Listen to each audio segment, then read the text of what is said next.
I'm the world's strongest man, and today I'm going to show you how I get ready the day before a comp. I'm at the Arnold UK in Birmingham, 2 weeks after defending my Arnold Strongman Classic title, so we hope to go back-to-back there. We're going to start off, have a bit of breakfast, head straight over to the venue and check some things out there. Now, before we continue, I just released a free PDF. Go ahead, check the link in the description to help you guys self-assess before your workouts. Get your hands on it, 100% free.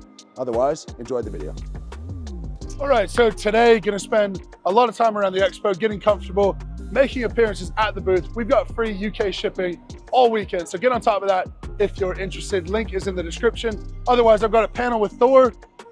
We're gonna have a special guest come along. I'll let you guess who that might be. I'm gonna check out some of the amateur strongman as well. Spend a little bit of time at the grassroots level of the community. I pride myself on being there as much as possible. Then we're gonna go off tonight, gonna have dinner with Laws. Just spend a bit of downtime. Laws, my coach. Really no strategy, just talk general stuff. How is life? And get the mind ready to have a good night's sleep before competition tomorrow. So one of the things I have to do before a show, just mentally, I like to check out all the kit. It's more often than not, there's something I haven't touched before. For example, these farmers will be 400 pounds a hand, going 15 meters back and forth for distance. It's good to know, like, how big is the handle? Is there any knurling? Is there any grip on the handle? How thick the implement is makes a difference. Is it big and awkward, or is it pretty standard? Something like a log, the handles are always a little bit different. Thankfully, I've used that guy before, but we have that in competition. We've got these dumbbells, and the dumbbells are always different sizes. The handles are always different sizes as well. So this red one back here, 300 pounds, and you can see my hand can hardly get around it, the size of a Coke can. The ends are relatively large, so changes your technique a little bit.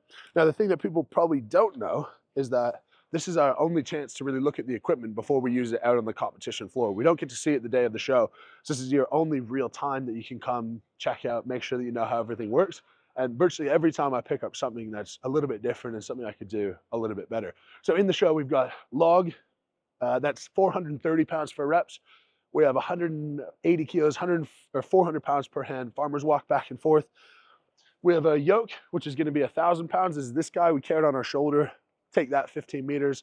We do that straight into these dumbbells, and then we're gonna go this dumbbell to this dumbbell to this dumbbell. It's about 250, 275, 300 pounds. And then whoever gets through that the fastest wins that event. So we were told we're doing single arm bag toss for height. That's 56 pounds. The world record right now is 21 feet.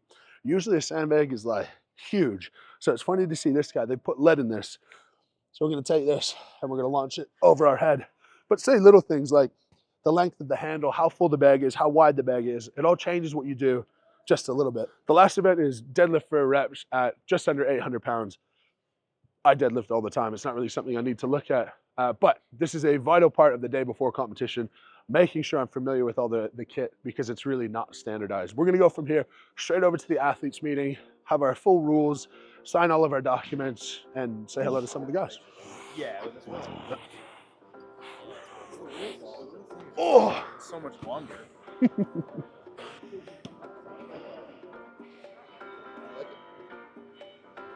It builds a nice rhythm. I think because one thing psychologically is I find when I was going straight through, sometimes I was sort of like, okay, am I going? No, how many? And so this is just like one, and go. Yeah, it just takes any hitching out of it. All right, so it's the afternoon. There's the amateur show here. If we're not showing our face at the amateur shows, I don't think we're doing right by the sport. And this is really what we all fall in love with first. So I love any chance I get to come out and watch amateur strongman and just see people push themselves to the limit, some of them for the first time.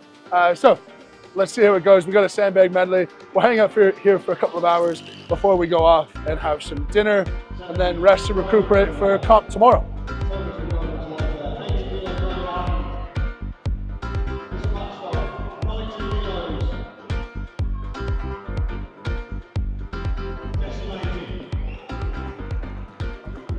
Sometimes, because this is like a local level show, sometimes you have people who should be at, say, like a state level show that'll enter these and make it look really, really easy. Maybe it's a tune-up, or maybe they just don't have the confidence. But someone like that, you're like, surely he should be up at the next level, which maybe it's his first show, so who knows. But definitely solid athletes to be running with. 90 kilos regardless. Both out with the 70.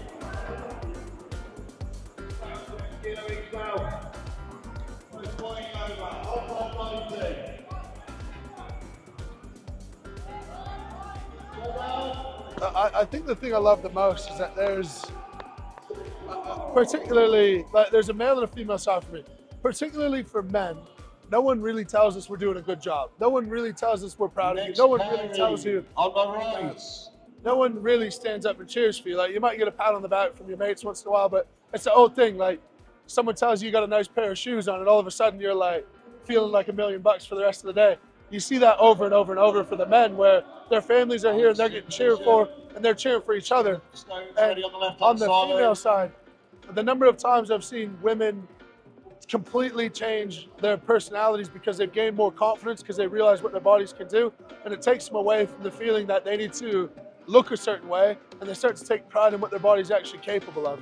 And there's probably some aesthetic benefits as well to it, but seeing their worth increase as they see their capacity increase, to me, that's the most special bit.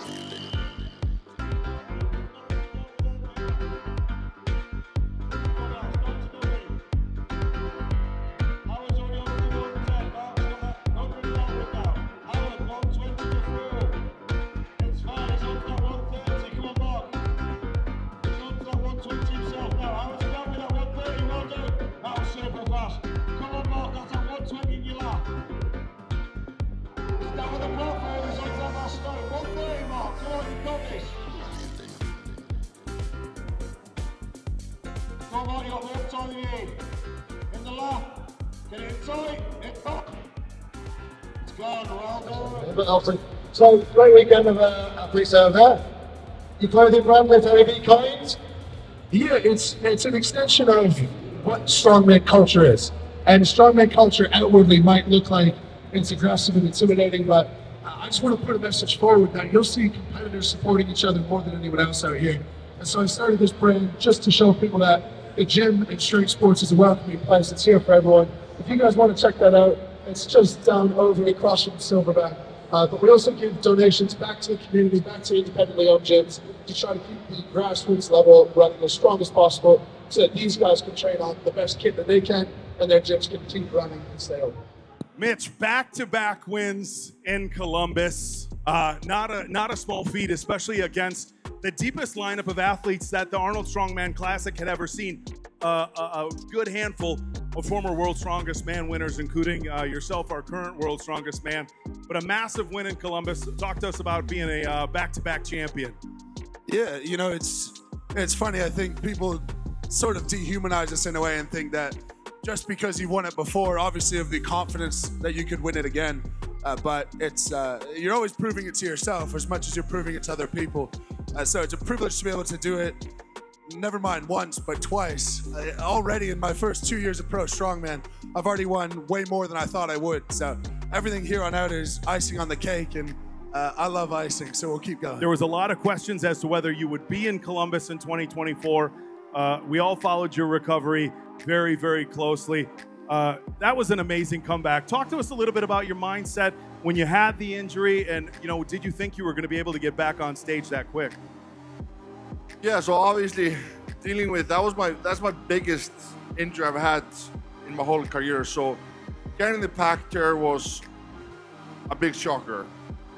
Like, for a moment you think that you're untouchable, you're unbeatable, you can just like go forward non-stop, break records. That was me for more than a decade. Then all of a sudden it snaps and you're out. But thankfully, with a good team, good doctors, I was able to heal very well and compete. I'm actually super proud of my performance. Even though I always strive for first place, I always have that goal to be number one. But 8 months after having the surgery, placing fourth at the heaviest Strongman show with one of the toughest lineups ever, I'm super fucking happy and just very proud. And also, just again, big congrats to Mitch. He's one hell of a champion, incredible athlete, insanely strong, and I can't wait to compete against you more often in the future. especially at the Rogue Invitationals. I think that's going to be blast. 100%.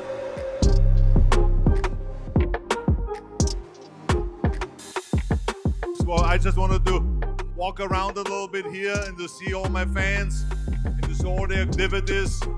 Then I just walked by here and I looked up here and I said, oh my God, those are the most powerful men in the world that are sitting up there on stage. I gotta go and say hi because I'm a big admirer of their strength and of this as human beings also. These are great, great guys. And these are all winners. So thank you so much for being here today.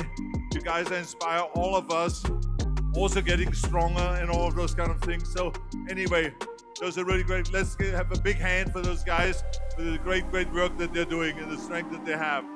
Like he could come, I think second would be a reasonable goal. Second? I think second's pretty good. For you, I think second's good. We'll see about that. Guys, we don't need this here. We've wandered our way down to Resorts World. We're gonna grab some scran, as they would say in the UK. Something relatively healthy, like steak and potato would be great, steak and rice, something like that. We're here with little Bobby Thompson, what's up, guys? Shredded, Liz Laws, and a couple of Laws' training partners who are helping out on the crew this weekend. So yeah, we'll go grab some food and then probably just pack it in for the night. All right, dinner done and dusted.